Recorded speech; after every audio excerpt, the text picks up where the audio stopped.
오늘의 학습 개요입니다. 학습 목표는요, 항공 촬영의 개념을 설명할 수 있다. 항공 촬영의 특성을 설명할 수 있다. 항공 촬영의 장점을 설명할 수 있다입니다. 학습 내용으로는요, 항공 촬영의 개념, 항공 촬영의 특성, 항공 촬영의 장점입니다. 자, 여러분들께서 수업 들으시기 전에 한번 생각해 보실 만한 이야기들입니다. 과거의 항공 촬영 방법은 무엇일까? 항공 촬영 관련 전문 지식은? 오늘날의 항공 촬영 방법은? 자, 그래서 여러분들께서 항공 촬영이라고 기존에 잘 들어보지 못하셨던 분들이 대다수이실 텐데요. 우리가 항공 촬영이라고 하면 오늘날은 꼭 드론을 연상을 하셔서 여러분들이 유추하시는 분들이 많으십니다. 그만큼 현재 우리 사회가 드론이 대중화되었다는 뜻이겠죠. 하지만 과연 드론이 없었던 시기에는 우리가 그렇다면 항공 촬영은 없었을까라는 거 여러분들이 한번 생각을 해보시면 좋을 것 같습니다. 자, 오늘의 목차입니다. 항공 촬영, 항공 촬영의 역사, 항공 촬영의 종류에 대해서 학습하시도록 하겠습니다. 자, 우선 항공 촬영의 어원입니다. 영어로는요, 에어리얼 샷이라고 불렀습니다.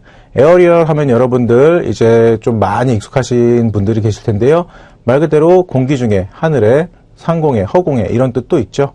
자, 그래서 본격적인 항공 촬영은요, 헬리콥터가 항공 촬영에 본격적으로 도입이 되면서 급속도로 발전을 했습니다.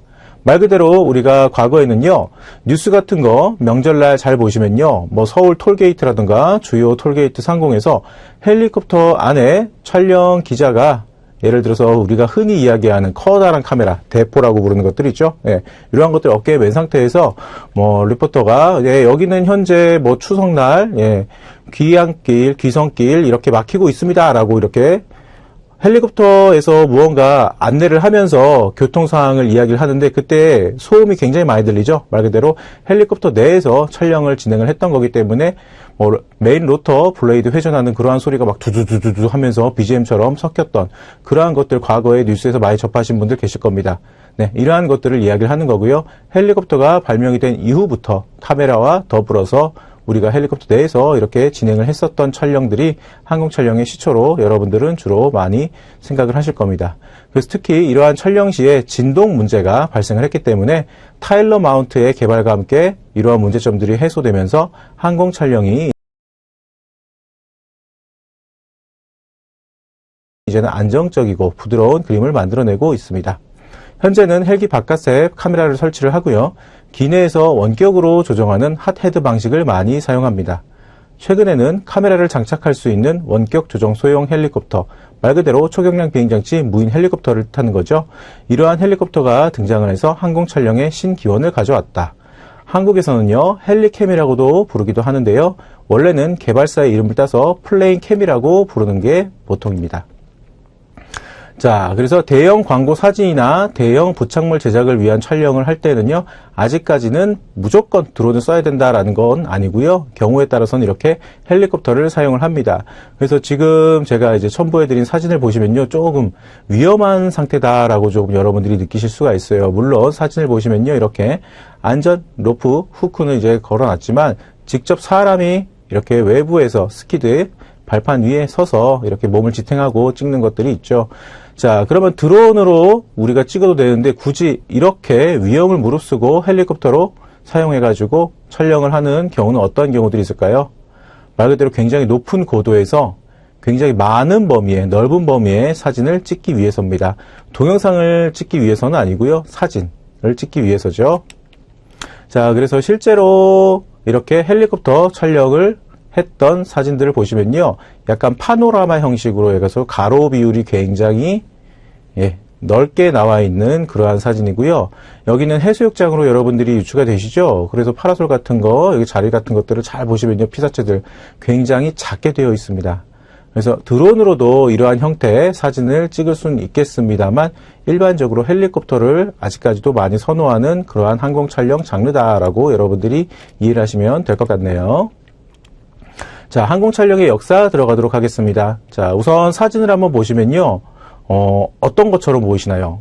혹시 카메라처럼 보이실까요? 아니면은 무언가 전쟁에 쓰는 듯한 그런 군사용 화기로 느껴지시나요? 우선 이 그림은요, 여러분들 사진을 잘 보시면 항공 정찰용 카메라인 페어차일드 K-17이라고 하는 모델입니다. 그래서 무게 자체는요, 굉장히 무겁습니다. 35kg입니다. 좀 가늠이 되실까요? 우리 무인 멀티콥터 1종 최대 이륙 중량 어떻게 되죠? 네, 기본적으로 25kg 초과되는 거죠. 그래서 그걸 기준으로 여러분들이 유출을 하셔도요, 이 카메라 크기하고 무게가 굉장하겠구나라고 연상이 되실 겁니다. 그래서 조금 재밌는 부분은요, 크기를 제외를 하면요, 좀 뭔가 투박하게 이렇게 렌즈 부분도 길게 되어 있죠. 그리고 보시면요, 보통 우리가 아직까지 필름 카메라도 뭐 일부 매니아층에서 사용을 합니다만, 뷰파인더 자체는요, 이렇게 목측이라고 해서 눈으로 직접 그냥 확인만 가능한 그러한 뷰파인더 형태를 취하고 있죠. 그래서 굉장히 크고 무거운데요, 렌즈 자체도 비율이 굉장히 크겠죠. 그래서 이러한 부분은 좀 특성이 있습니다만, 사실은 그저 평범한 필름 카메라 기능을 한다라고 여러분들이 생각을 하시면 좋을 것 같고요. 이러한 카메라인 페어차일드는요, 과거 2차 세계대전 때 사용이 되었습니다. 그래서 실제로 보시면요, 크기가 가늠이 되십니까? 절대 두 손만으로 우리가 투핸드 그립으로 잡을 수 있는 그러한 카메라는 아니고요. 여기 짊어지고 있는 사람 보시면요, 굉장히 표정이 엄숙하죠? 네, 무게가 느껴지실 겁니다. 그래서 우측에 여러분들이 사진을 보시면요, 과거 2차 세계대전 때는요, 지금 현재 현용기인 곤역이 전투기들에 비해서 당연히 최대 속도, 비행 안정성은 떨어질 겁니다. 그렇다 하더라도 이러한 무거운 카메라를 우리가 어떻게 항공기에 실어서 촬영을 할까라고 생각을 해보시면요, 물론 요거는 컨셉샷입니다. 복엽기고요, 추력 프로펠러가 전면부에 달려 있고요, 그 다음에 스키드가 아닌 플로트가 장착이 되어 있네요.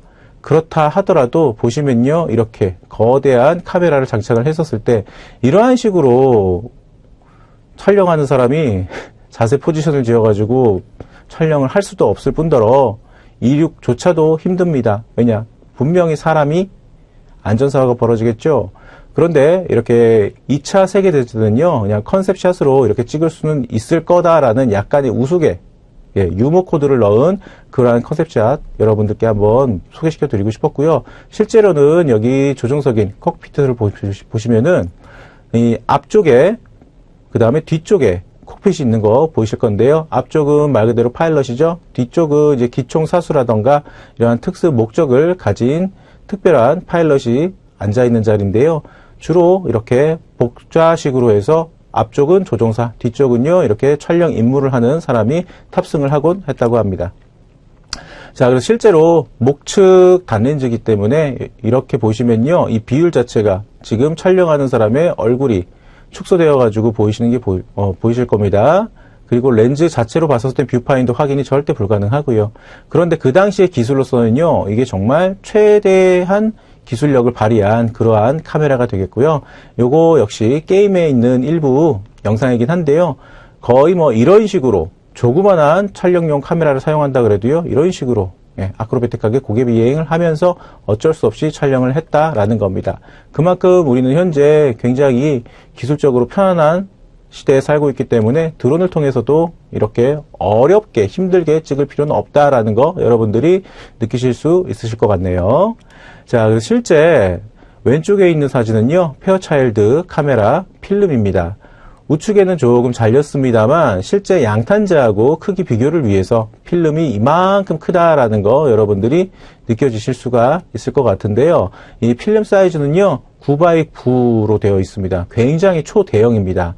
그리고 과거에 필름 카메라를 접해보신 분들은 아실 것 같은데요, 실제 필름 카메라를 인화를 했었을 때에는요, 빛이 들어가면 이 필름 카메라 자체가 타버리기 때문에 절대 인화할 수가 없죠. 그래서 암실이라고 부르는 어두운 빛이 없는 실내 공간에서 우리가 필름 카메라를 인화를 하곤 하는데요, 실제 카메라를 보았을 때, 이 필름을 보았을 때는요, 이미 찍혀있는 피사체들이 전부 다 육안으로도 확인이 가능할 정도로 초대형이다라는 거 여러분들이 생각하실 수 있겠네요. 그러면 2차 세계대전 때는 굳이 이렇게 어떻게 보면은 무겁고 힘든데도 불구하고 이러한 카메라를 통해서 항공 촬영을 했었던 이유는 뭘까요? 그 목적은요, 전시상황 때 공격 유효 확인 및 항공 첩보용으로 활용을 했다라는 겁니다. 말 그대로 그 당시에는요, 주요 항공 자산으로서 폭격기들이 굉장히 많이 사용이 되었습니다. 그래서 우측 하단에 여기 사진을 보시면요. 이러한 폭격기에서 이렇게 폭탄들을 투하를 했죠. 그리고 나서 실제 표적 예상지에 정확하게 투하가 됐는지 이렇게 확인용으로 우리가 항공 촬영을 사용을 했다라는 것도 되고요. 그 다음에 폭격 전에 이미 무언가 우리가 투하해야 되는 목적물에, 목표물에 이 주변 관련해 가지고 환경을 정확하게 확인하기 위해서도 이렇게 페어차일드 카메라를 사용을 하였다라는 겁니다. 그래서 초창기에는요, 항공 촬영의 역사를 보았을 때는요, 우리 드론이 개발됐던 역사하고 동일하죠. 전시 상황 때 유용하게 쓰이기 위해서 활용이 되었다라는 겁니다. 그리고 그 당시에 가지고 있던 모든 기술들을 최대한 집약을 했다라는 거 여러분들이 느끼실 수가 있겠네요. 자, 그 외의 방법들입니다. 혹시 이 사진을 보시면은 어떤 것들이 떠오르시나요? 그렇죠. 초경량 비행장치 중에서 이 동력 패러글라이더입니다. 실제 사람이 동력 패러글라이더 이렇게 엔진이 장착된 팬을 등에 메고 있죠. 그런 상태에서는요, 우리가 인위적으로 이 동력원을 통해서 추력을 발생시킬 수가 있기 때문에 계속해서 앞으로 나아갈 수 있는 추력을 통해서 패러글라이딩이 가능이 하죠. 이러한 상태에서 직접 사람이 투핸드 그립으로 해서 카메라를 잡고 있는 걸 보실 수가 있는데요. 참고로 이분은 원래 사진 전문, 사진사입니다. 그래서 전공 자체가 아예 사진 관련으로 이제 학습을 하시고 공부를 하신 분이신데, 이분께서는요, 일반적으로 지상에서 찍는 카메라보다는요, 하늘에서 어떻게 하면은, 우리가 일상적으로 볼 수 없는 이러한 구도를 전부 다 담을 수 없을까라고 생각을 하셔서 초경량 비행장치 중에서 동력 패러글라이더 자격증까지 취득을 하시고 이렇게 국내에서 유일하게 동력 패러글라이더를 활용을 해서 사진 촬영을 하셨던 작가분이신데요. 자, 그런데 우리는요, 여러분들이 이미 충분히 지식을 갖추고 계실 거라고 생각을 하겠습니다만, 동력 패러글라이더를 직접적으로 여러분들이 겪어보신 적이 없다 하더라도요, 자, 보시면은 추력을 통해서 제가 나아가는 부분이라고 이야기를 말씀을 드렸죠. 그래서 우리 드론하고 생각을 해보면요, 우리 드론에 비해서 굉장히 안타까운 아쉬운 단점은 있을 수가 있습니다. 그 부분이 무엇일까 여러분들께서 지금부터 한번 생각을 해보시면 제 설명이 조금 더 시간 단축해서 유리하게 학습하는 데 도움이 되어드릴 것 같네요. 자, 왼쪽에 있는 사진하고요, 우측에 있는 사진 여러분들께서 한번 잘 확인해 주시기 바랍니다. 왼쪽하고 오른쪽 둘 중에 어떤 게 드론으로 찍은 사진일까요? 잘 판단해 보시면요, 왼쪽은요, 일단 각도를 보았을 때 전부 다 주차장 위에 90도로 무언가 카메라 렌즈 틸트 각도가 이루어졌다라는 게 느껴지실 거고요. 오른쪽은요, 90도까지는 아니죠. 자, 그래서 정답은요, 왼쪽이 드론으로 촬영한 사진이고요. 오른쪽은요, 동력 패러글라이더로 촬영을 한 모습입니다. 가장 큰 차이는 제가 방금 말씀드렸던 이런 틸트 각도, 수직 90도 촬영이 굉장히 어렵습니다. 왜냐? 계속해서 앞으로 나아갈 수밖에 없는 거죠. 우리 드론처럼요, 제자리 정지 비행이 절대 유지가 될 수가 없습니다. 그래서 굉장히 아쉬운 부분이 이러한 부분이다라는 것도 여러분들이 느끼실 수가 있고요. 거꾸로 이야기하면 뭐죠? 우리는 생각보다 어렵지 않게 이렇게 편안하게 회전익 드론을 통해서 우리가 찍고 싶은 각도를 유지를 하면 한 상태에서 피사체 촬영이 가능하다라는 겁니다. 물론 지금은 편집 관련해서 제가 말씀드리는 학습 시간이 아니기 때문에 후보정 관련 내용은 말씀드리지 않겠습니다만, 굉장히 앞으로 나아갈 수밖에 없는 상황에서 이것도 굉장히 각도를 잘 유지하신 거죠. 직접적으로 동력 패러글라이더를 경험을 해보신 분들은 아실 거예요. 내 온몸이 바람의 저항을 다 맞으면서 그러한 상태에서 카메라를 마치 짐벌처럼 우리가 투핸드 그립으로 유지를 해서 잡는 것 자체가 굉장히 어렵죠. 자, 그 다음입니다. 헬리캠이라고 부르는 거죠. 자, 왼쪽 보시면요, 자, 무인 헬리콥터입니다. 똑같은 우리 멀티콥터랑 똑같은 회전익인데요. 지금은 현재 국가 자격증이 무인 헬리콥터하고 무인 멀티콥터가 따로 나뉘어져 있는 건 여러분들 다 아실 거라고 생각이 듭니다. 그래서 국내에서 최초로 이분께서요, 이 기존의 방제용으로 사용됐던 야마하의 알맥스라는 모델을요, 국내에서 이렇게 스키드하고 짐벌 일체형으로 해가지고 개조를 해서 따로 개발하신 겁니다. 그래서 보시면요, 기존의 알맥스보다 스키드가 굉장히 전고가 높게 뽑혀 있는 거 여러분들이 확인 가능하시고요. 그 다음 따로 이렇게 짐벌만 추가적으로 달아놨다라는 거 여러분들이 확인 가능하십니다.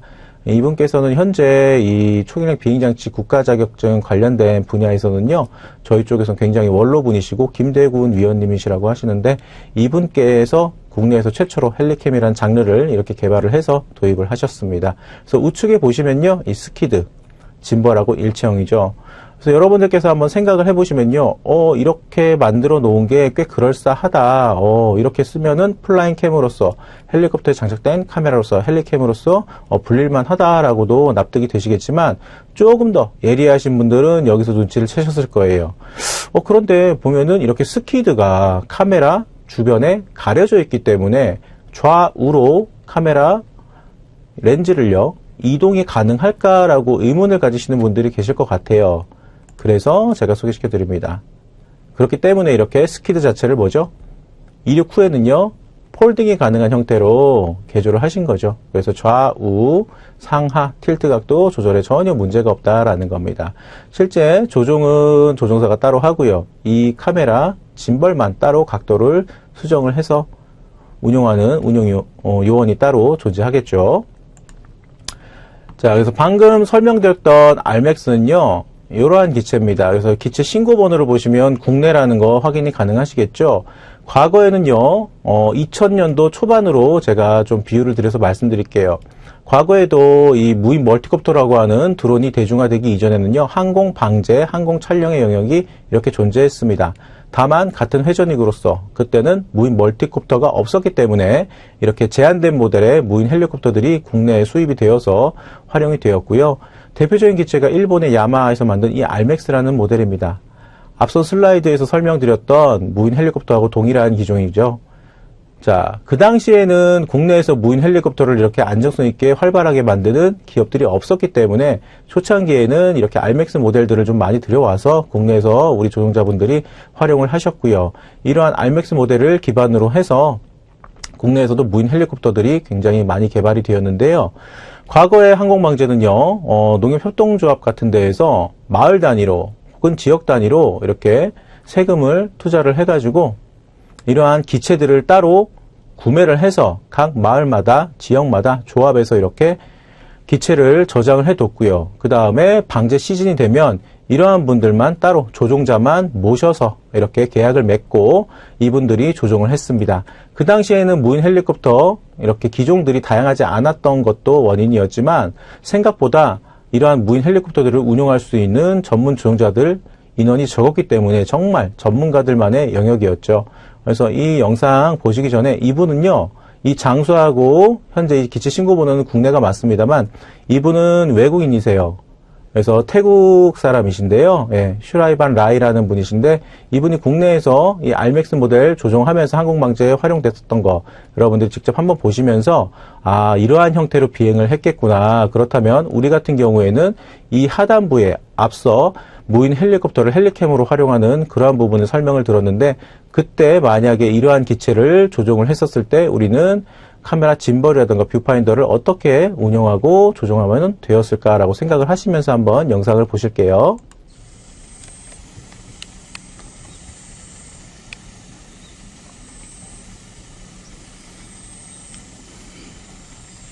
यो चाहिँ धानमा औषधि हाल्ने हेलिकप्टर हो। सानो हुन्छ, यसमा दबाईहरू राखिएको हुन्छ। अहिले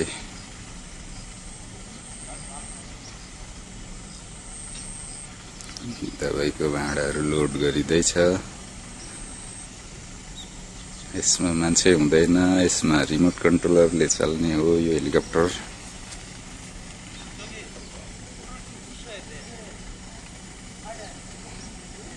एरियामा चाहिँ धानबारीमा हेलिकप्टरद्वारा औषधि छरिन्छ। यो चाहिँ कीटनाशक औषधि हो। अहिले यो दबाई लगाउनलाई तयार पारिएको छ।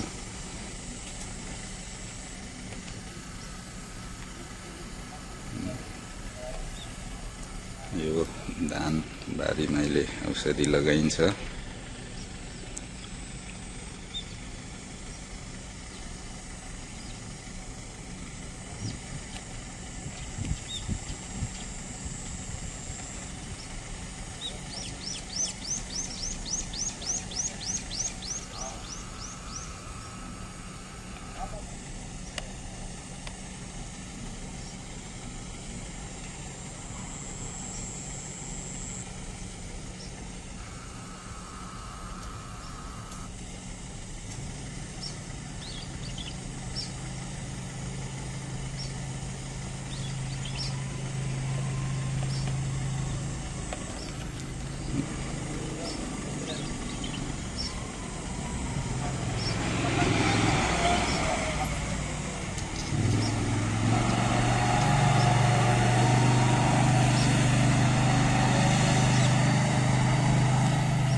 यो चाहिँ धानबारी ठुलो भएकोले धानबारीको वारी र पारीबाट वाकी-टाकीद्वारा कुरा गरिन्छ। अब स्टार्ट हुन लागेको छ।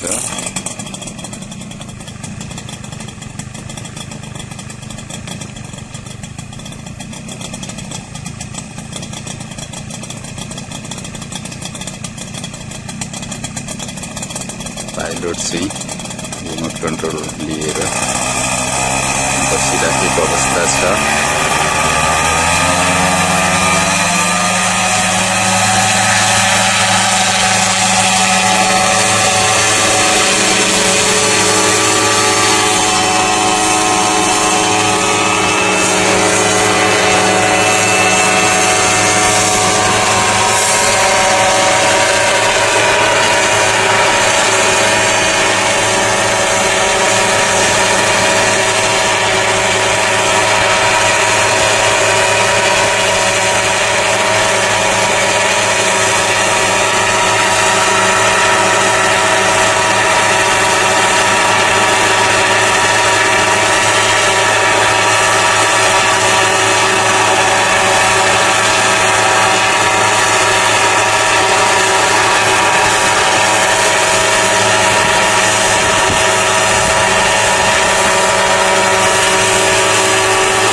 영상은 여기까지만 보시도록 하겠습니다. 그래서 이러한 기체가 만약에 촬영용으로 헬리캠으로서 사용이 되었을 때 이 하단부에 아까 보셨던 카메라 짐벌 종류가 장착이 되었겠죠. 그런데 멀티콥터만 이제 주로 접하셨던 분들은요, 이러한 헬리콥터 관련해서 일단 가장 큰 부분을 좀 고려해 주셨으면 좋겠는데요. 가장 큰 차이가 뭐죠? 영상 초반부에 보시면요, 지금이야 배터리를 쓰는 무인 헬리콥터도 많아졌지만 초창기 헬리캠은요, 아까 보셨던 바와 같이 따로 니트로퓨엘이라고 하는 액체형 그러한 가솔린들을 좀 넣어서 주로 엔진을 시동을 켜고 비행을 유지하는데 동력원으로서 활용을 했죠. 자, 그렇기 때문에 점점 비행을 하면 할수록 이렇게 연료 자체의 무게도 줄어듦과 동시에 기체 자체가 굉장히 크죠.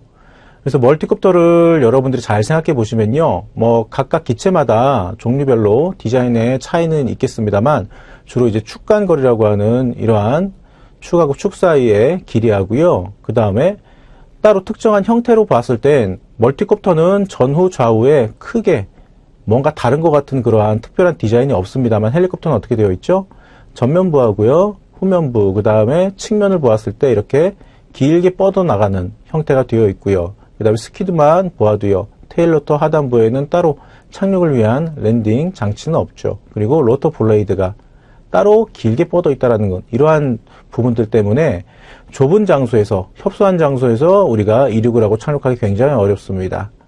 그래서 여러분들이 잘 생각해 보시면요, 추후에 멀티콥터로 시작을 하신다 하시더라도 헬리콥터를 통해서 혹은 헬리콥터를 활용을 해야지만 항공 쪽에서 활약이 가능한 그러한 산업 분야에 있어서는 특별하게 헬리콥터 관련해 가지고 멀티콥터보다 조금 난이도가 더 높고 이 구동 개통, 그 다음에 활용 방안, 조종법에 대해서 굉장히 주의를 기울여야겠다라고 생각을 하시면 되겠네요. 그래서 방금 영상에 보셨던 분도요, 외국 분이시죠? 우리나라 조종자분들도요, 2000년도 초반에는요, 일본으로 많이 건너가셔서 일본에서 항공 방제를 이렇게 따로 하시는 분들도 계십니다. 그러한 분들이 현재 이 드론 국가 자격증 관련해서 평가위원으로서 활약하시는 분들도 계시고요. 자, 항공 촬영 키포인트입니다. 과거에는 기술적 한계로 인해서요, 항공 촬영은요, 정말로 극소수의 전문가들만의 영역이었습니다. 그런데 오늘날은요, 드론이 대중화된 현재에는 촬영보다는요, 연출, 편집 기법이 따로 경쟁력을 갖추고 있습니다. 그래서 말 그대로 과거에는요, 이러한 앞서 보셨던 헬리콥터들을 활용한 헬리캠 분야에서 특정 광고나 그 다음 일반적인 영화에서 우리가 보았던 그러한 촬영들을 따로 편집을 해주진 않았습니다. 말 그대로 촬영을 했던 원본을요, 연출가나 따로 편집 전문가에게 넘겨주는 형식이었죠. 그런데 지금은요, 드론 자체가 대중화되었기 때문에 항공 촬영 분야도요, 진입장벽이 굉장히 낮습니다. 그래서 이러한 드론을 통한 항공 촬영을 주업으로 삼으시는 분들은요, 촬영 자체의 그러한 느낌보다는요, 그건 이제 기본이 된 시대죠. 특별하게 연출 혹은 편집 기법을 통해서 여러분들께서 경쟁력을 갖추시는 그러한 시대가 되었다라고 생각을 하시면 될 것 같습니다. 자, 학습 점검입니다. 첫 번째 문제. 항공 촬영은요, 사진 작가 및 촬영 종사자들만의 영역이다. O일까요? X일까요? 그렇지 않습니다. 현행법상 그러한 규정도 없고요. 실제로 굳이 내가 꼭 카메라 전공으로서 대학에서 공부를 해야 되고 아니면 그 관련 종사자여야지만 여러분들이 드론으로 항공 촬영을 해야 되는 그러한 이유는 없죠. 자, 두 번째 문제입니다. 카메라에 대한 전문 지식과 더불어서 비행체의 특성을 잘 알아야 한다. O일까요? X일까요? 맞습니다. 자, 플라잉 캠으로서의 매개체에 대한 이해도가 높아야 된다라고 제가 말씀을 드렸는데요. 앞서서 여러분들께 항공 촬영의 역사, 그 다음 특성 이러한 부분들을 제가 소개해드린 이유가 뭐죠? 우리는 말 그대로 날아다니는 플라잉 캠, 카메라로서의 그러한 이해도를 여러분들이 높이셔야 되는 거고요. 그 다음 카메라 혹은 사진 자체에 대한 공부는요, 그 이후가 되셔야 됩니다. 그렇기 때문에 여러분들이 요즘은요, 주로 무인 멀티콥터를 드론으로서 이렇게 플라잉 캠으로서 활용을 하시지만 똑같은 멀티콥터라 하더라도요, 각각 기체별로 조종 특성이나 비행체 특성이 있죠. 그러한 비행체 특성을 여러분들이 먼저 잘 심도 깊게 이해를 하셔야지 원활한 항공 촬영이 가능하다라는 부분을 강조하고 싶네요. 학습 정리입니다. 사진 전공자나 전문가가 아니어도요, 항공 촬영이 가능한 시대를 우리는 살고 있습니다. 플라잉 캠으로서의 비행을 가능하게 해주는 비행체에 대한 지식이 그렇기 때문에 필수 요건이 될 거고요. 얼마나 드론 혹은 이 날아다니는 비행체에 대한 지식을 갖추고 있느냐, 이 판단 여부가 여러분들께서는 항공 촬영 전문가로서 불릴 수 있느냐 아니느냐의 판단 기준이 될 것 같습니다.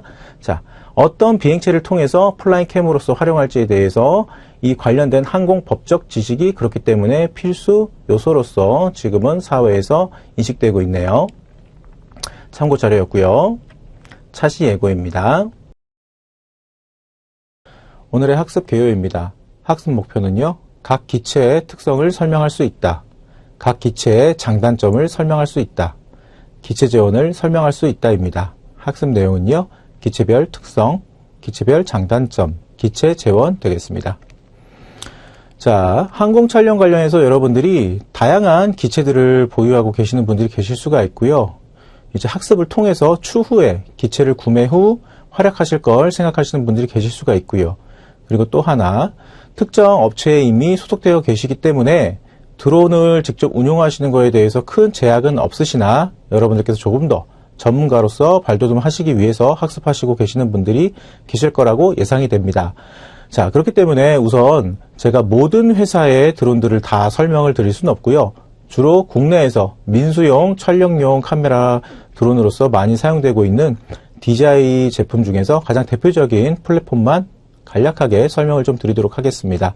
우선 팬텀 시리즈 중에서 가장 대중적으로 DJI라는 회사를 각인시켜준 팬텀3부터 설명드리도록 하겠습니다.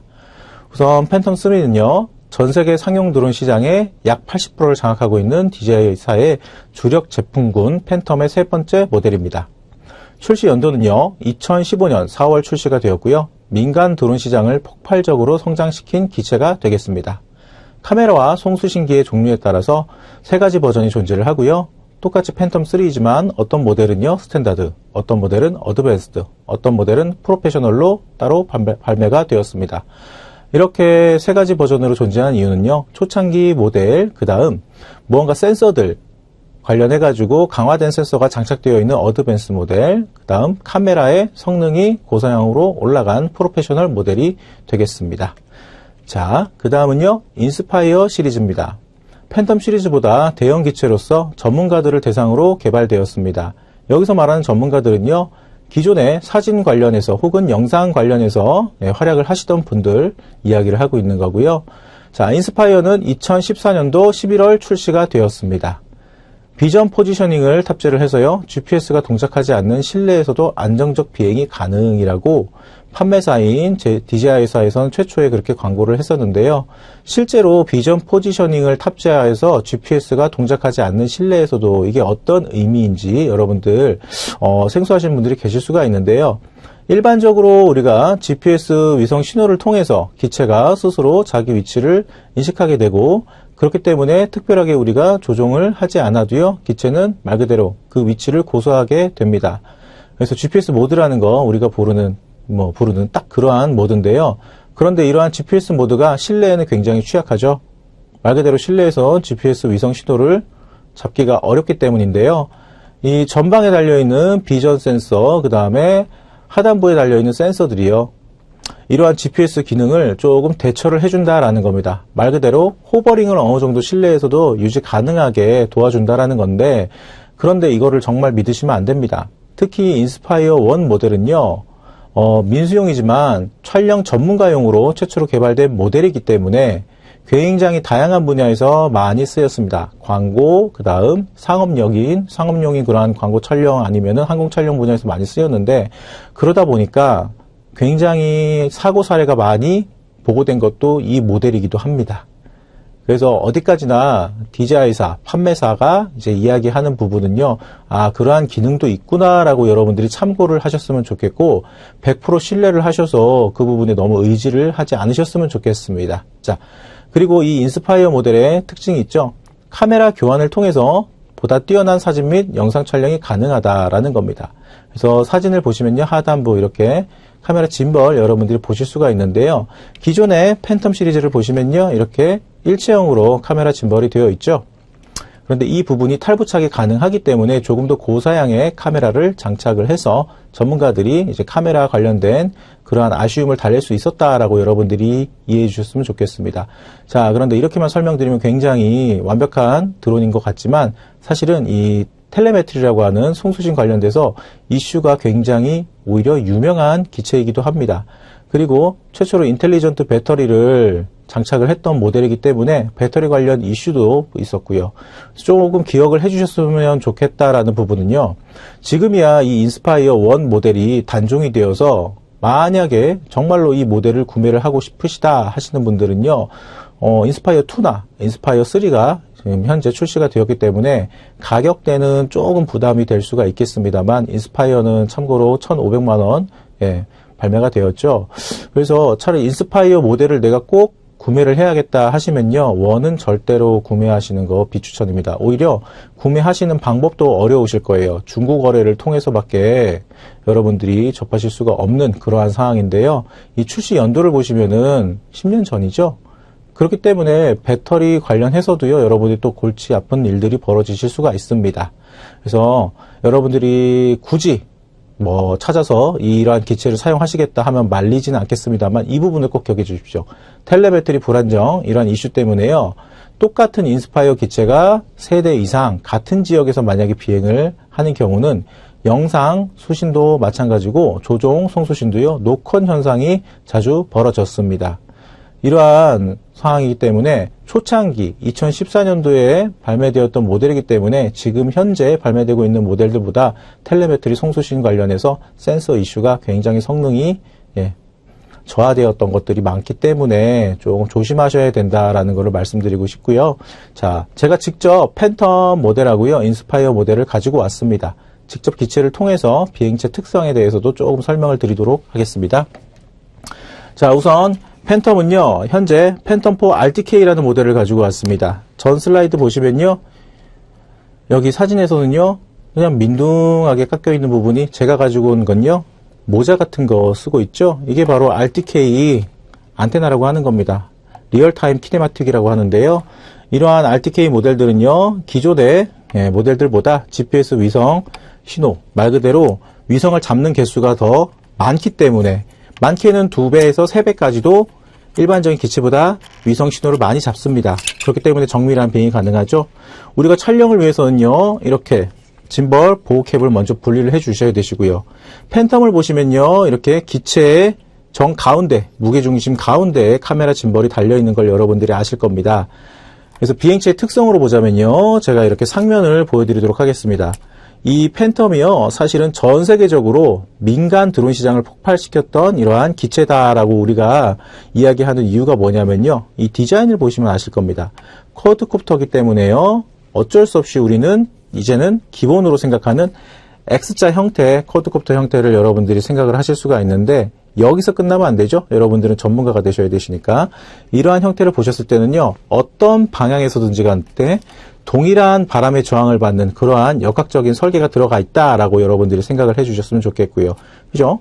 우리는 회전이기 때문에 제자리에서 기술 변화가 가능하죠. 자, 이러한 형태 때문에 비행 자체로만 봤었을 땐 정말 최고의 디자인입니다. 자, 그런데 우리는 촬영용으로 활용을 하는 거죠. 그러다 보니까 일반적인 기체들은요, 기수 하단부에 카메라 짐벌이 장착이 되어 있는데, 팬텀은요, 따로 기수라고 부를 수 있는 부분에 공간이 없습니다. 그래서 기체의 무게 중심부에 이렇게 카메라 짐벌이 장착이 되어 있죠. 그러다 보니까 실제 촬영 시에는요, 좀 아쉬운 부분들이 많습니다. 지금이야 제가 안전을 위해서 프로펠러는 분해를 했지만 프로펠러가 있다라고 여러분들이 회전하고 있다라고 생각을 해주시고요. 실제로 카메라 짐벌이 작동이 되었을 때 이렇게 가운데로 포커싱을 유지하고 있겠죠. 그런데 전진을 하고 있다라고 하면요, 자, 카메라 렌즈는요, 그대로 우리 자이로 센서가 있기 때문에 이렇게 수평을 유지를 하고 포커싱을 하고 있지만, 기체는 이렇게 점점 각도가 커지면 커질수록 속도는 빨라지는 거죠. 그러다 보니까 이 팬텀이 굉장히 아쉬운 부분이 뭐냐면요, 천천히 비행을 했었을 때는 크게 문제가 없으나 급격하게 빠른 속도로 비행을 하면서 촬영을 했었을 때 갑자기 이 측풍, 예를 들어서 측면에서 돌풍이 불거나 혹은 앞뒤로 빠르게 방향을 전환해야 되는 경우들이 생겼을 때는요, 이 카메라 렌즈의 각도에 프로펠러가 노출이 됩니다. 그래서 상업용으로 항공 촬영을 하시는 분들, 특히 팬텀을 하실 때는요, 생각보다 빠른 속도로 비행하는 거 굉장히 어려워하세요. 왜냐? 돈을 받고 우리가 촬영을 하는 그러한 영역에서는요, 의도치 않은 피사체가 카메라 렌즈, 뷰파인더 안에 이렇게 영상이 잡힌다라고 하면은 그건 말 그대로 실패한 영상이죠. 그렇다고 해서 그 부분만 잘라서 우리가 편집을 하는 것도 어려운 거고요. 자, 그렇기 때문입니다. 그래서 팬텀 같은 경우에는 조종 자체, 역학적인 디자인은 정말 최고의 기체이지만 항공 촬영용으로서는 최고는 아니다라는 거. 그 다음 팬텀 드론에 사용되는 인터링크 조종기인데요. 이 조종기도 팬텀 종류가 굉장히 다양한 만큼 조종기 사양도 굉장히 다양합니다. 그래서 기본적으로 이 다이폴 안테나, 이거는 동일한데요. 어떤 모델은요, 이렇게 일체형으로 스마트폰 형태의 액정 모니터가 달려있는 게 있고요. 어떤 거는요, 아예 없습니다. 그래서 여러분들께서 사용하고 계시는 스마트폰을 직접 이렇게 결합을 하셔서 사용하셔야 되는 그러한 조종기 모델도 있고요. 자, 계속해서 비교를 위해서 제가 이번에는 인스파이어를 한번 보여드릴게요. 인스파이어 2 모델을 가져왔습니다. 그래서 인스파이어 1하고 가장 큰 차이점은요, 전체적인 디자인은 동일하나 정면부에 아예 그냥 내장형 카메라로서 FPV용 이렇게 1인칭 시점으로 볼 수 있는 카메라가 따로 설치가 되었고요. 자, 그래서 이 형태로 봤었을 때는요, 일단 카메라 짐벌이 여기 하단부에 장착이 되어야 되겠죠. 그래서 인스파이어 같은 경우에는요, 1번, 2번, 3번, 누르고 4번째에는요, 이렇게 스키드 자체가 이렇게 내려오게 되죠. 그래서 이러한 형태로 스탠바이를 하게 됩니다. 그리고 나서 특정 카메라 짐벌을 이렇게 하단부에 결합을 하시겠죠. 그리고 나서 시동을 걸고 이륙을 하게 되면요, 일정 고도에서는요, 저절로 방금 보셨던 스키드가 이렇게 접히게 되면서 수평을 유지하게 됩니다. 그래서 설명을 위해서 제가 일단 다시 켜져 있던 기체 전원을 껐고요. 다시 한번 이륙을 했었을 때 연상을 해주시고요. 이륙하고 나면요, 특정 고도에서 저절로 이렇게 스피드가, 암대가 같이 이렇게 펼쳐지는 겁니다. 그래서 하단부에는요, 카메라 짐벌, 이렇게 카메라가 장착이 되어 있다라고 생각을 해주시면 이제 카메라가 좌우로 렌즈가 돈다 하더라도 이렇게 방해되는 요소는 없죠. 자, 이러한 형태다라고 생각을 해주시면 좋겠고요. 전면부를 보시면요, 당연히 바람의 저항을 이겨내야 되기 때문에 물고기의 머리처럼 유선형으로 되어 있는 거 느껴지실 겁니다. 그런데 기체 측면을 한번 보시죠. 상면으로 보셨을 때는 이러한 형태죠. 그래서 측면이 길게 뻗어 있는 형태입니다.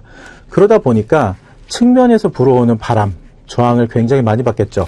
전면부나 후면에 비해서요. 그죠? 면적이 다르기 때문에 그렇습니다. 그래서 이렇게 빠른 속도로 비행을 한다 했었을 때 전방 쪽에서 우리가 느껴지는 저항을 이겨내는 데는 굉장히 좋으나 측면은 어떻게 되죠? 네, 많이 받는 겁니다. 말 그대로 직사각형이죠. 그렇기 때문에 이러한 인스파이어 같은 경우에는요, 이 디자인적인 거를 잘 보시면 좋겠어요. 자, 암대를 다시 제가 내렸고요.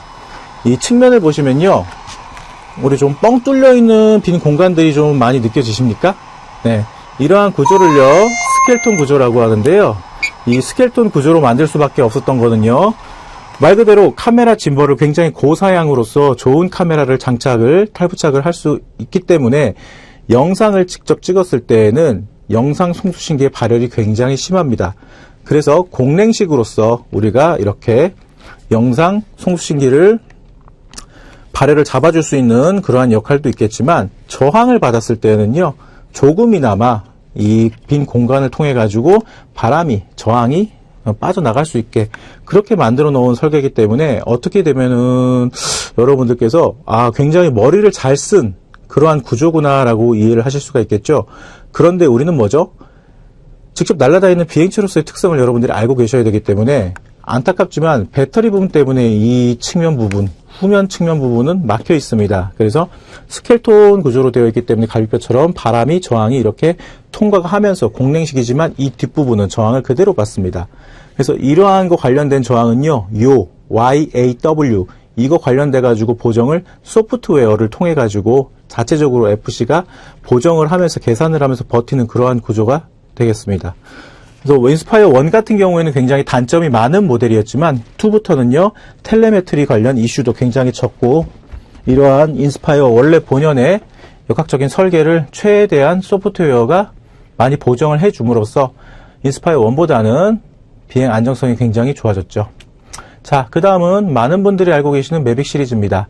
매빅은 전 세계적으로 가장 많이 팔린 DJI사의 드론 플랫폼이죠. 그리고 이 매빅이 거의 초보자분들이 사용하시기에도 굉장히 안정적이고 비행적인 특성도요, 초보자용이기 때문에 전 세계적으로 많이 팔렸던 만큼 이거 기반으로 해서 매빅 미니라던가 에어라던가 다양한 파생 제품들이 나왔죠. 자, 그래서 매빅을 한번 설명드리겠습니다. 앞서 여러분들이 보셨던 팬텀은요, 그냥 드론 자체로서의 완벽함, 비행체로서의 완벽함을 최대한 생각을 했고 거기에 외계체를 통해서 카메라 짐벌을 장착을 했었을 시의 활용도를 우리가 접할 수가 있었는데요. 인스파이어 같은 경우에는요, 그러한 팬텀을 뛰어넘어서 조금 더 전문가용으로 카메라 짐벌을 탈부착, 호환 가능한 모델로 만들었다라고 연상이 되실 거고요. 매빅 같은 경우는 이제 휴대성입니다. 그리고 소형화, 경량화를 중점으로 둬서 만든 그러한 기체가 되겠죠. 그래서 최초 출시는요, 2016년도 9월 출시가 되었습니다. 매빅 1이고요.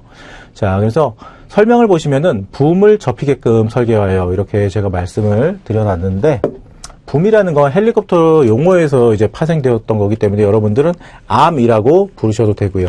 제가 직접 가지고 다니는 모델은요, 이렇게 스킨을 입혀놨죠. 최전방 부대 같은데 이제 제가 출장 강의를 나가거나 특수 임무 비행 같은 거 조종을 할 때 이러한 기체 스킨을 입혀놓으면 현역 군인분들은 굉장히 좋아하세요. 제 취향이기도 하고요. 자, 그래서 이렇게 접혀가지고요, 실제로 휴대하기에도 편하고요. 이러한 부분을 처음으로 도입한 드론이 되었죠. 그러다 보니까 여러분들이 지금 뭐 알리나 테무나 다른 직구, 뭐 주로 이제 중국 사이트 같은 걸 보시면요. 중국 사람들은요, 자기네들이 개발한 제품이지만 또 중국 자국 내에서 자기네 걸 또 베끼기도 하죠. 그러한 카피 제품들 잘 보시면요. 팬텀 형태가 많을까요? 인스파이어 형태가 많을까요? 이러한 매빅 형태가 많을까요? 주로 매빅을 카피를 한 모델들이 좀 많이 느껴지실 겁니다. 그만큼 어떻게 보면요. 초보자들이 사용하기 좋은 겁니다. 그래서 이제 역학적인 부분 관련해서 비행체 특성을 한번 설명드릴게요. 전면부는요. 자, 비전 센서가 있네요. 이 비전 센서는 초음파를 발사를 하는 거죠. 박쥐가 어두운 동굴에서 생활을 하다 보니까 눈이 퇴화가 되었죠. 그런데도 불구하고 이렇게 장애물을 피해가면서 비행할 수 있는 이유는요. 박쥐는 초음파를 발사해서 초음파가 튕겨져 나오는 것을 받아서 전방 몇 미터 앞쪽에 뭔가 장애물이 있구나라는 것을 알 수 있다고 하죠. 그러한 초음파를 응용한 비전 센서입니다. 비전 센서가 전방에도 있고요. 측면에도 있네요. 후면에도 있고요. 상부에 있고요. 하단부에도 있죠. 네, 이러한 것들이 있기 때문에 더욱 향상된 센서 등으로 인해서 작지만 생각보다 안정적인 비행을 구현하고 있습니다. 그런데 이러한 비전 센서는요, 쉽게 말씀드리면은 여러분들이 전진 엘리베이터 키를 줬었을 때 장애물이 있었다 하면요, 이 비전 센서가 인식을 하고 있기 때문에 여러분들이 아무리 키 조작을 해도요, 기체가 나아가질 않습니다. 이렇게만 말씀드리면 굉장히 획기적이고 내가 굳이 뭐 어렵게 생각하지 않아도 3차원적인 비행을 했었을 때 굉장히 편하겠구나라고 여러분들이 생각하시겠지만, 그런데 완벽하지 않죠. 말 그대로 센서가 있는 부분만 인식이 되는 겁니다. 자, 측면을 보시면요. 센서가 이렇게 후면부에 있죠. 나머지 측면은 없습니다. 그렇기 때문에 오히려 나뭇가지라던가 우리가 알 수 없는 이러한 사각지대에 장애물을 부딪히게 되었을 때에는 센서의 도움을 받을 수가 없습니다. 그리고 또 뭐가 있죠? 이러한 센서 같은 경우에는요. 여러분들이 기체 바인딩을 하고 나서부터 여러분들이 이륙 후 착륙 때까지 계속해서 센서가 작동을 하는 거죠. 그렇기 때문에 이 메인 배터리 하나를 통해 가지고 우리는요 비행을 하기도 하는데, 이 비행에만 오롯이 쓸 수 있는 배터리가 다른 센서들을 계속해서 작동하는데 저절로 쓰기 때문에 비행 시간이 줄어든다라는 단점도 있는 거죠. 자, 이제 역학적인 설명 한번 들어가 볼게요. 전면부, 그죠? 측면부 면적, 여러분들 잘 차이가 느껴지시죠? 그 다음 모터 수평 높이를 한번 보시면요. M1, M2 모터는요, M3, M4 모터에 비해서 높이가 높습니다. 자, 왜냐? 폴딩을 해야 되기 때문에 그런 거죠. 접이시기 때문에. 그래서 어쩔 수 없이 이렇게 모터의 높이가 달라지는 만큼 말 그대로 FC 세팅 소프트웨어 관련해 가지고 과거에는 수시로 업데이트도 많았고요. 비행 공역 관련된 이슈도 있었기 때문에 계속해서 업데이트도 많았지만, 오히려 측면에서 받는 이 저항이 굉장히 전면부나 후면부에 비해서 많기 때문에 초보자분들은요, 원주 비행이라고 우리가 흔히 부르는 촬영 기법에서는 POI라고 부릅니다만, 이렇게 원을 그리면서 선회를 할 때 생각보다 쉽습니다. 그런데 기존에 다른 드론들을 먼저 조종을 해보셨던 분들은요, 오히려 앞서서 설명드렸던 팬텀이 원주 비행 구현하기가 쉽죠. 이유는요, 말 그대로 전진 누르는 키 워크하고요, 러더 키를 누르는 키 워크가 그냥 동일하게만 우리가 양손 딱 고정만 해주면은 팬텀 같은 경우에 정말 예쁜 서클을 그리죠. 그런데 초보자분들은요, 특정 키워크를 계속 고정하시는 게 어려우시니까 전진 속도는 내가 인위적으로 어느 정도 이제 속도감, 거리감은 익숙해지시면은 조절이 가능하신데, 이 러더 키가 왠지 심리적으로 계속해서 고정을 했었을 때 기체가 선회할 때 어렵지 않나라는 그러한 심적 부담 때문에 오히려 러더를 계속 주시는 것보다는 중간중간 끊어서 살짝 스타커트처럼 러더키를 주시거나, 아니면은 주셨다가 깊게도 주셨다가 천천히 러더키도 주셨다가, 이러한 식으로 조정을 하기에는 오히려 이 측면 저항을 더 많이 받는 기체이기 때문에 매빅이 조금 더 초보자분들한테는 유리하다라는 부분이 이렇게 있죠. 그래서 비행체의 특성을 여러분들이 잘 이해를 하셔야지 원활한 항공 촬영에 여러분들이 드론을 선정하시는 기준이 될 것 같습니다. 그래서 제가 매빅 같은 경우에 설명을 조금 많이 드릴 수밖에 없었는데요. 또 하나 제가 강조하고 싶은 게 있네요. 제가 앞서 보여드렸던 매빅은요, 매빅2고요. 줌이라는 모델입니다. 매빅2부터는 이제 프로 모델하고 줌으로 카메라의 성능, 그 다음 줌인 줌아웃이 되느냐 아니냐의 차이 때문에 이렇게 플랫폼이 나뉘었는데요. 조종기도요, 보시면은 폴딩으로 이렇게 편안하게 휴대할 수 있도록 해 놓았지만, 그렇기 때문에 일체형 화면이 없습니다. 저도 지금 스마트폰을 연결을 했죠. 그런데 이제 매빅2 플랫폼 기반으로 해서 초보자들이 가장 쉽게 접하기 쉬운 기체다 보니까 엔터프라이즈라고 하는 산업용 모델도 초창기에는 매빅2 플랫폼을 사용을 해서 출시가 되었습니다. 그 엔터프라이즈 모델부터는요, 스마트 통합 컨트롤러라고 해가지고 아예 일체형으로 조종기의 화면이 달려있는 것도 있죠. 그런데 문제는요, 우리가 스마트폰을 조종기에 따로 이렇게 탈부착하느냐, 번거롭다, 편리하다, 이러한 개념보다는 따로 이렇게 스마트폰을 장착을 하시는 경우에는 반드시 여러분들 핸드폰이 안드로이드냐, 애플이냐, 이 차이에 따라서 단자도 당연히 구분해서 사용을 하셔야 되시고요. 두 번째는요, 그렇기 때문에 따로 연동할 수밖에 없는 어플이 정확하게 내가 지금 조종하려고 하는, 운용하려고 하는 기체의 어플하고 동일한지 보셔야 됩니다. DJI가 정책이 조금 어떻게 보면 머리가 좋은 거고 어떻게 보면 조금 얄미운 정책인데요. 새로운 기체가 나오면요, 그 이전 모델은요, 단종시켜버리죠. 그리고 과거에 내가 썼었던 그 기체 관련된 어플이요, 새로운 모델하고요, 정확하게 일치하지도 않습니다. 말 그대로 기체가 바뀔 때마다 여러분들이 새로운 어플을 깔아서 사용을 하셔야 되시는데요. 경우에 따라서는 여러분들이 뭐 구글 플레이나 이러한 애플 스토어 같은 데에서 어플을 바로 다운받으실 수 있는데, 문제는 단종되었던 모델들은요, 이미 어플을 다운받을 수 없게 되어 있는 것들도 많습니다. 그러한 경우에는 뭐 국내에서는 DJI 코리아 홈페이지 고객센터 같은 데 들어가셔서요, 따로 번거롭게 어플리케이션을 다운받으셔야 된다라는 그러한 단점이 있죠. 이러한 부분들을 모르시는 분들은요, 처음에 매빅을 구매를 하셔서 기분 좋게 언제 비행하지 라고 생각을 하고 계시다가 정작 어플이 없어, 어떻게 비행해야 되는 거야 라고 난감하신 경우들이 좀 있죠. 그래서 이 부분을 조금 강조해드리고 싶네요. 자, 팬텀4는요, 전 세계 상용 드론 시장 약 80% 장악하고 있는 지회사 주력 제품 중에서 팬텀의 네 번째 모델이죠. 말 그대로 비전 센서, 그 다음에 포지셔닝 센서들이 굉장히 강화가 되었습니다. 그러다 보니까 기존의 팬텀3가 DJI사를 알렸고요. 그 다음 팬텀4 같은 경우에는요, 훨씬 더 비행 안정성에 대해서 강조할 수 있게 되는 그러한 플랫폼이 되었고요. 지금 현재는 단종되었습니다. 일부 RTK 모델들도 전부 다 단종이 되었기 때문에 만약에 과거에 구매를 하셨던 그러한 팬텀을 쓰시는 경우에는요, 배터리 관련해 가지고 반드시 꼭 확인을 해 주셨으면 좋겠다라고 말씀드리고 싶네요. 자, 기체 제원표 확인하시는 방법입니다. 여러분들께서 이러한 비행체 특성에 대해서 처음에는 잘 모르신다 하시더라도요, 그렇다면 우리가 의지할 수밖에 없는 건 기체 제조사에서 제공하는 카탈로그 스펙하고요, 이러한 기체 제원표인데 일반적으로 이러한 형태로 되어 있습니다. 그래서 한글로 이미 다 나와 있기 때문에 여러분들이 어렵게 느껴지시지는 않으실 것 같은데요. 지금 소개해드리는 제어는요, 팬텀4의 제어입니다. 그래서 무게는요, 최대 이륙 중량, 이렇게 여러분들 바로바로 파악이 가능하시고요. 그런데 처음 보시는 분들이 이 대각선 길이가 뭐냐라고 굉장히 어려워하시는 분들이 계세요. 이 대각선 길이는요, 우리가 흔히 축간 거리라고 부르는 겁니다. 축은 제가 기둥이라고 말씀을 드렸죠.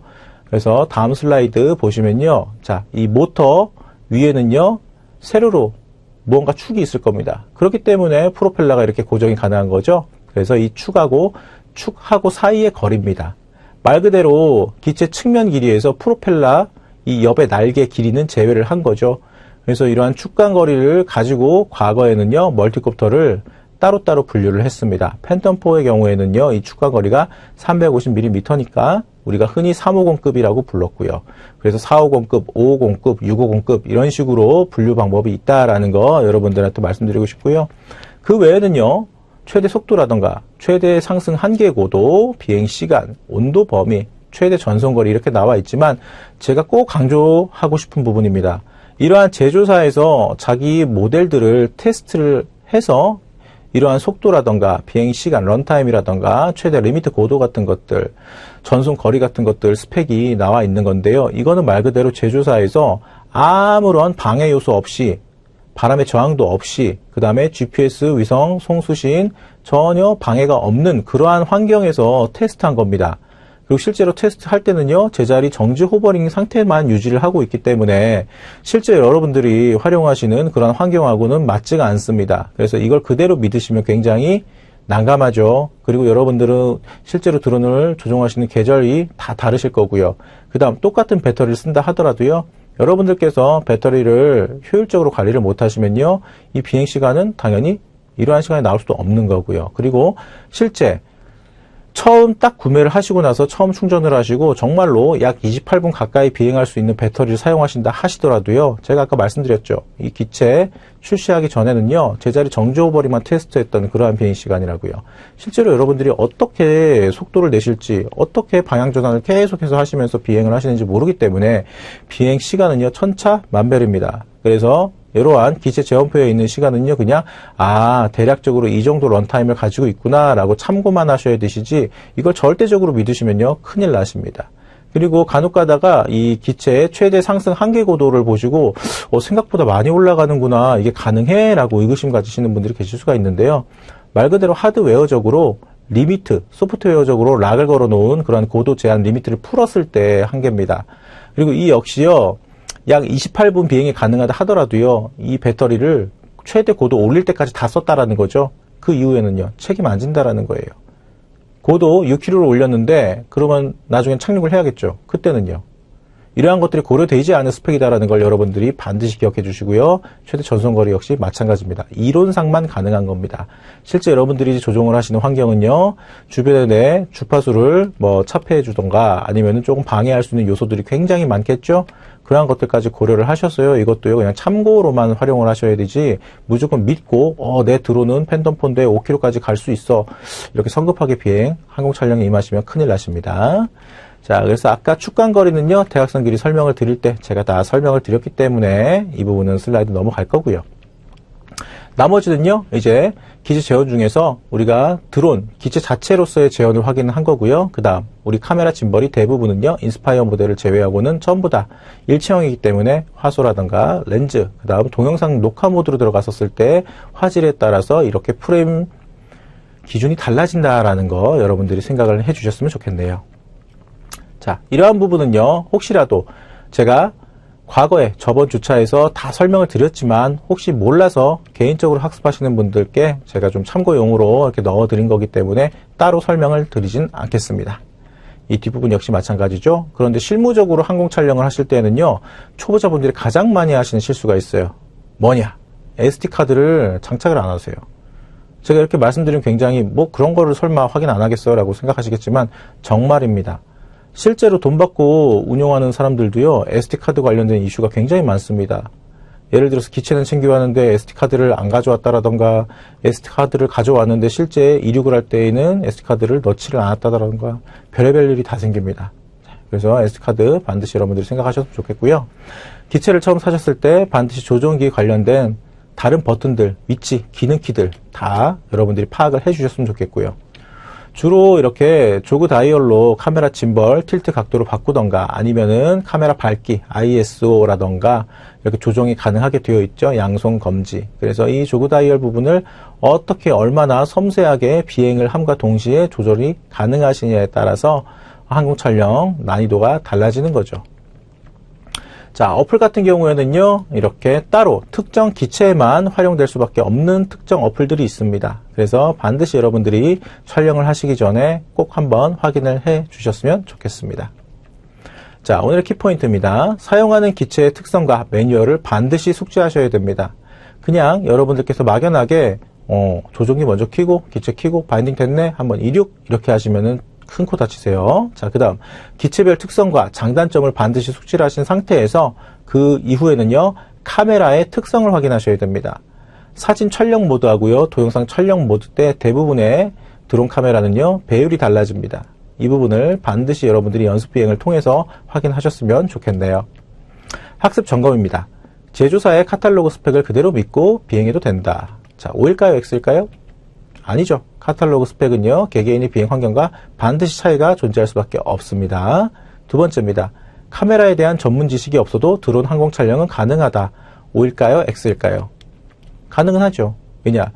직접적으로 여러분들이 촬영을 해보신 분들은 공통적으로 느끼시는 건데요. 생각보다 요즘은요, 기술이 많이 발전했기 때문에 알아서 스스로 카메라가 보정을 해줍니다. 마치 우리 스마트폰으로 그냥 대충 찍어도 웬만한 화질이 유지가 되는 것처럼요. 그렇기 때문에 우선 날아다니는 그러한 드론의 특성을 먼저 익히시고 나서 개인적으로 이 카메라 디폴트 값이 아닌 내가 조금 커스텀해서 뭐 ISO라던가 셔터 스피드 이러한 것들을 좀 조정하고 싶다, 조절을 해서 촬영하고 싶다 하시는 분들은 그 이후에 정밀 조정을 하시면 되겠네요. 학습 정리입니다. 사진 전공자나 전문가가 아니어도요, 드론 항공 촬영이 가능합니다. 사용하려는 각 기체의 비행 특성과 카메라 스펙을 확인을 반드시 하셔야 됩니다. 세 번째는요, 각각 기체에 따라서 어플 사용이 필수인 기체가 있고요, 아예 조종기에 통합되어서 깔려있는 그러한 기체가 있습니다. 그렇기 때문에 이러한 부분들을 반드시 사전에 확인을 하셔야 되십니다. 참고 자료였고요. 차시 예고입니다.